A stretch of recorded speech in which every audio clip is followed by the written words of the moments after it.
श्री विष्णु सहस्रनाम स्तोत्र संपूर्ण। ओम श्री परमात्मने नमः। श्री विष्णु सहस्रनाम स्तोत्रम् यस्य स्मरण मात्रेण जन्म संसार बंधनात् विमुच्यते नमस्तस्मै विष्णवे प्रभविष्णवे नमः। समस्तभूतानादिभूताय भूभृते अनेकरूपरूपाय वैष्णवे प्रभवैष्णवे वैशंपाय उवाच। श्रुत्वा धर्मनस्वेशेन पावनानि च सर्वेशः युधिष्ठिरः शान्तनम् पुनरेवाभयभाषत। युधिष्ठिर उवाच किवेकं दैवेत्यं लोके किं वापेयकं परायणं स्तुवन्तः कं चरणतः प्रार्म्यो युर्मानवा शुभम्। को धर्मः सर्वधर्माणां भवन्तः परमो मतः किं जपन् मुच्यते जन्तुर्जन्म संसारबन्धनात्। भीष्म उवाच जगत्प्रभुं देवदेवमतं पुरुषोत्तमं स्तुवन् नाम सहस्रेण पुरुषाः सततोऽस्ति स्थिताः तमेव चर्चयन् नित्यं भक्ता पुरुषामययं ध्यायं स्तुवं नमस्यव्यं यजमानस्तवमेवेच्च अनादिनिधनं विष्णु सर्वलोकं महेश्वरं लोका अध्यक्षं स्तुवं नित्यं सर्वदुःखातिको भवेत्तं ब्रह्मण्यं सर्वधर्मयज्ञ लोकानां कीर्तिवर्धनं लोकनाथ महा अद्भुतं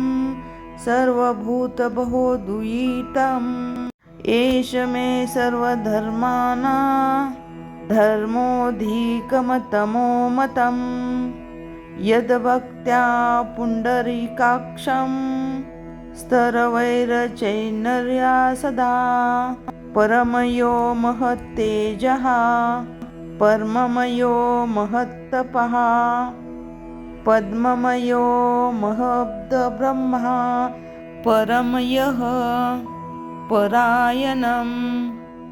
पवित्रानापवित्रं यो मङ्गलामाच मङ्गलं दैवतं देवतानाच भूतानाययो पिता यतः सर्वभूतानि भवन्त्यादियुगागमे यस्मिच्च प्रलयः यान्निति पुनरेव युगक्षये तस्य लोकप्रधानस्य जगन्नाथस्य भूपते विष्णुर्नामे सहस्रनामे शृणु पापभयापहम् यानि नामानि गौणानि विख्यातानि महात्मनः ऋषिभिः परगीतानि तानि वक्ष्यामि भूतये। ॐ विश्वः विष्णुवषट्कारो भूतभव्य भवत्प्रभुः भूतकृत भूतभवभावो भूतात्मा भूतभावनः भूतात्मा परमात्मा च उक्ताना परमागतिः अव्ययः पुरुषः साक्षी क्षेत्र यज्ञे अक्षर यवचः योगो योग विधाता नेता प्रधान पुरुषेश्वरः नरसिंहवापु श्रीमान केशवः पुरुषोत्तमः सर्वः शिवस्थानुर्भूतार्निधिर्व्यव्यः संभहो भावनाहो भर्ता प्रभावः प्रभुरीश्वरः स्वयंभू शम्भुरादित्यः पुष्कराक्षो महासवनः अनादिनिधनो दाता विधाता धातुरवुदुत्तमः अप्रेमेयो ऋषिकेशः पद्मनाभो मरप्रभुः विश्वकर्मा मनुष्यष्टा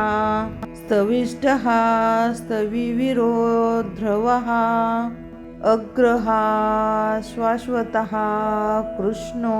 लोहिताक्ष प्रतर्दनः प्रभूतस्त्रीकगुप्तधाम पवित्रम मंगलपरम ईशान्यः प्राणो ज्येष्ठः श्रेष्ठः प्रजापतिः हिरण्यगर्भो भूगर्भो माधवो मधुसूदनः ईश्वरो विक्रमी धनवी मेघावी विक्रमः क्रमः अनुत्तमो दुरादर्शो कृतज्ञः कृतिरात्मवान् सुरेशः शरणशरम विश्वरेता प्रजाभवः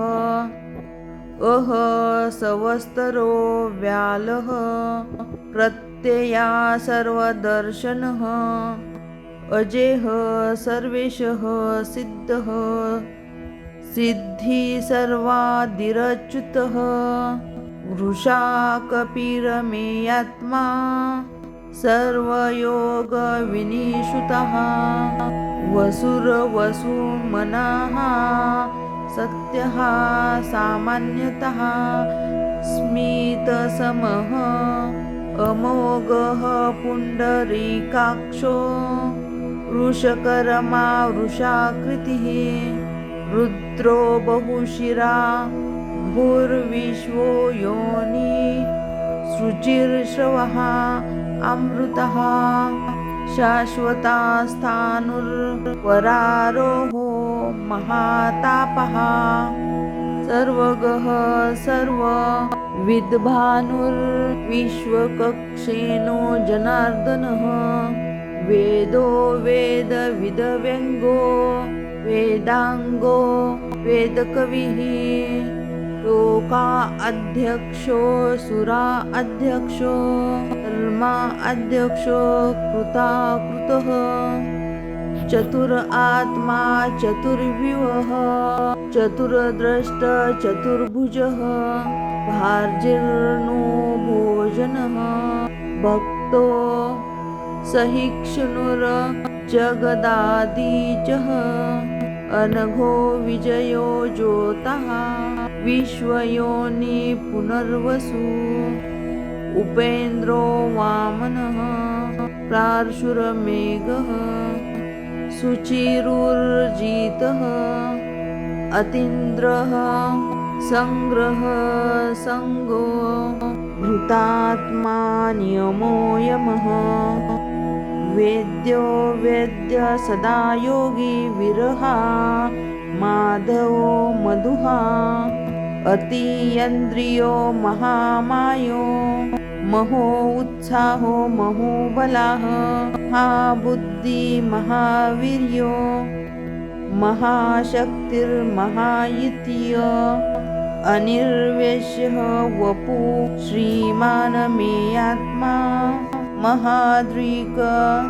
महेश्वासो महीभूता श्रीनिवासः सतां गतिः अनिरुद्धः सुरानन्दो गोविन्दो गोविन्दापतिः तिमिराचिरदमनो हंसा सुपर्णो भुजगोत्तमः हिरण्यनाभः सुतपः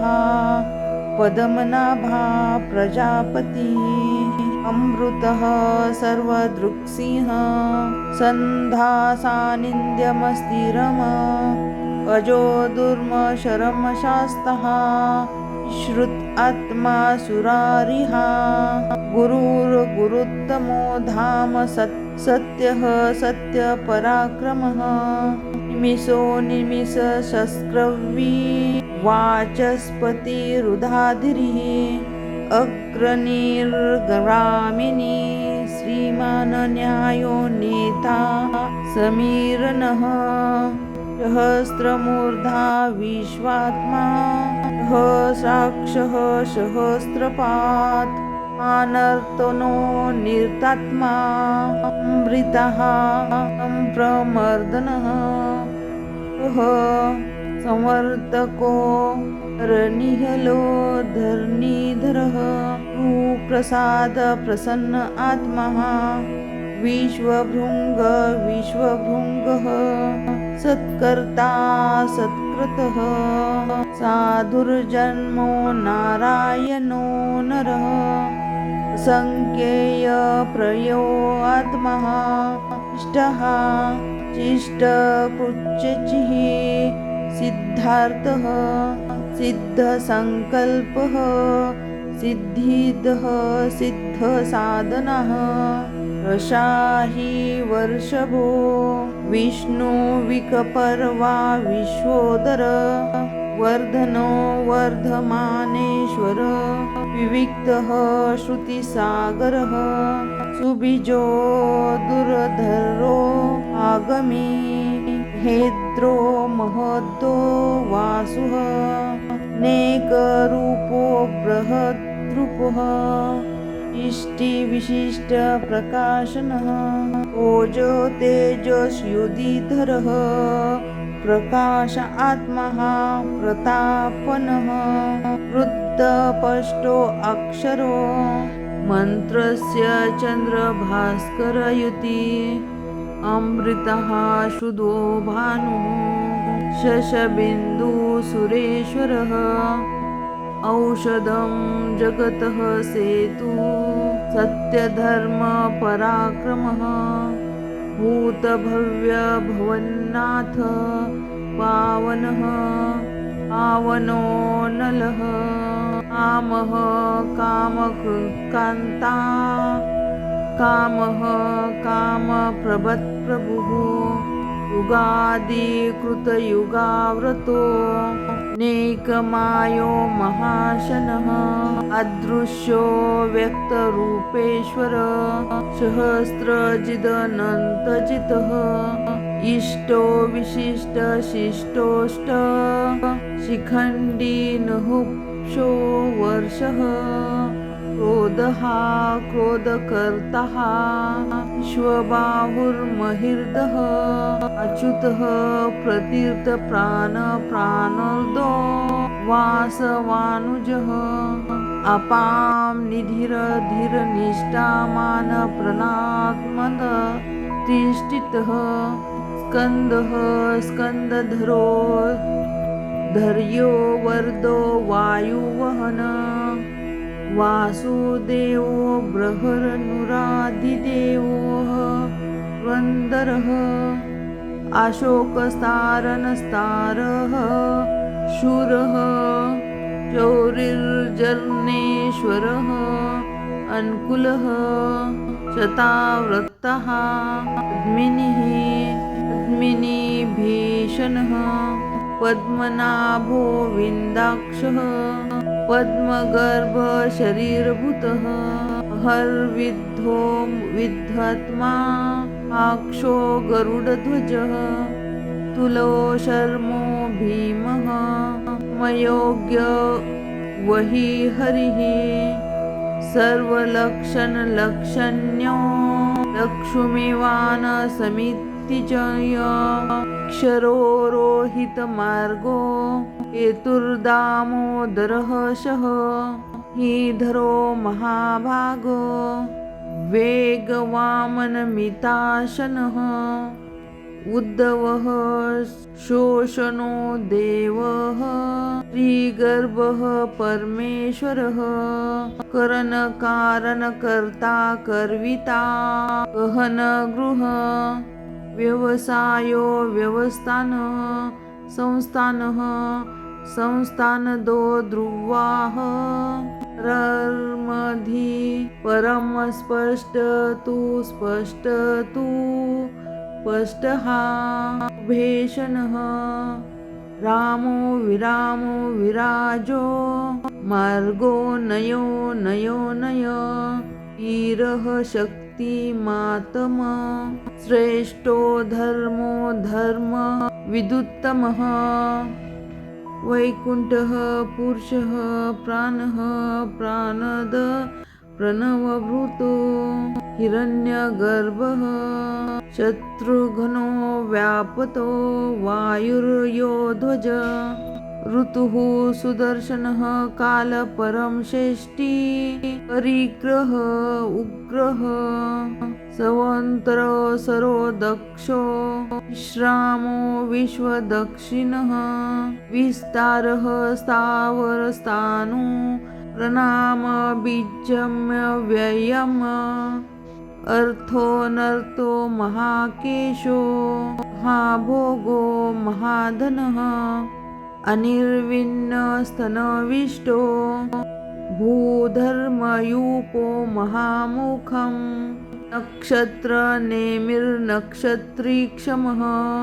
श्यामः समिहनः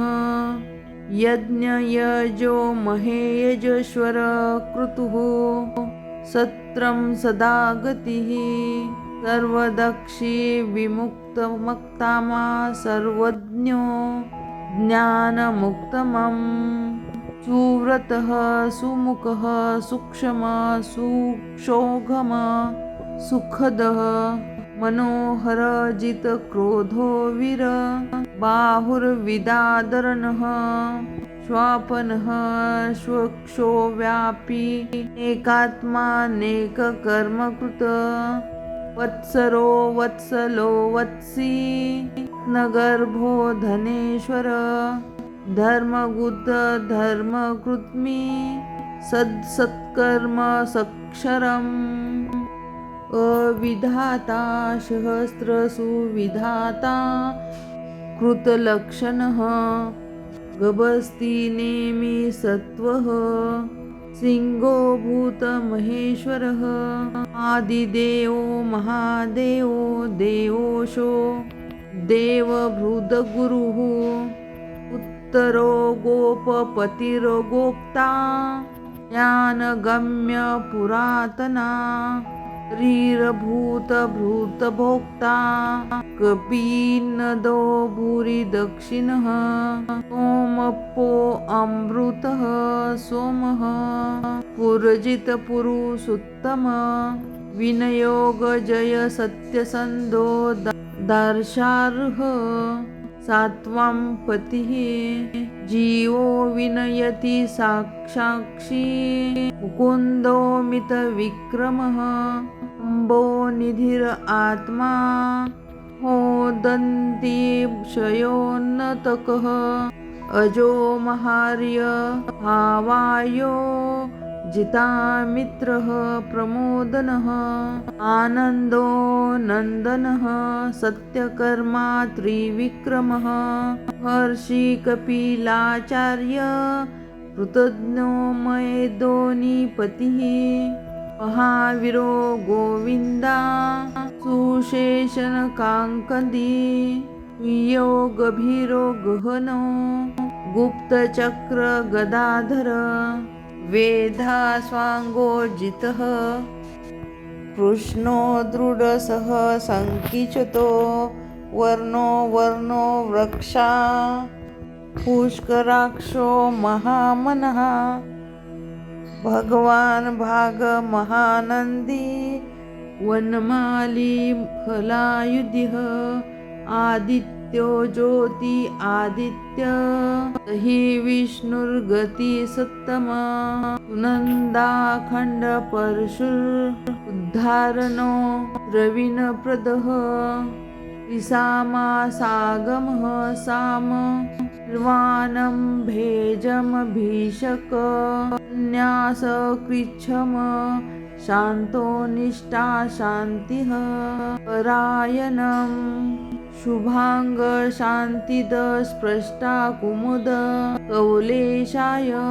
कोहितो गोपीर्गोपिता वृषभाशो वृषप्रियः अनिर्वृत्ति निरात्मा संक्षिप्ता हेम कृच्चिवा श्रीवास्तवक्षा निवासा श्रीपति श्रीमतावरः श्रीधः श्रीशः श्रीनिवासः श्रीनिधि श्रीभवभावन श्रीधर श्रीकरः श्रेय श्रीमाल्लोकत्रश्रयाय पक्षशङ्गशतानन्दो नन्दी ज्योतिर्गणेश्वर जिता आत्मा विधात्मा सत्कीर्ति संचय संशय हर्चिस्मान हर्चिता विशुद्ध आत्मा विशोधन विष्णुवर्धन अनिरुद्ध प्रतिरहाथा प्रद्युम्नोमित विक्रमः क्वालिनी इंदन विरह स्वारी सूरजनेश्वर त्रिलोकात्मा त्रिलोकेशः केशव केशिहा हरिहा कामदेव कामपाल कामी कान्ति कृतागमः अनिर्दिष्णु विष्णु विरोन्नतो धनञ्जयः ब्रह्मण्यो ब्रह्मकृत ब्रह्मा ब्रह्म ब्रह्मविवर्धन ब्रह्मविद ब्राह्मणो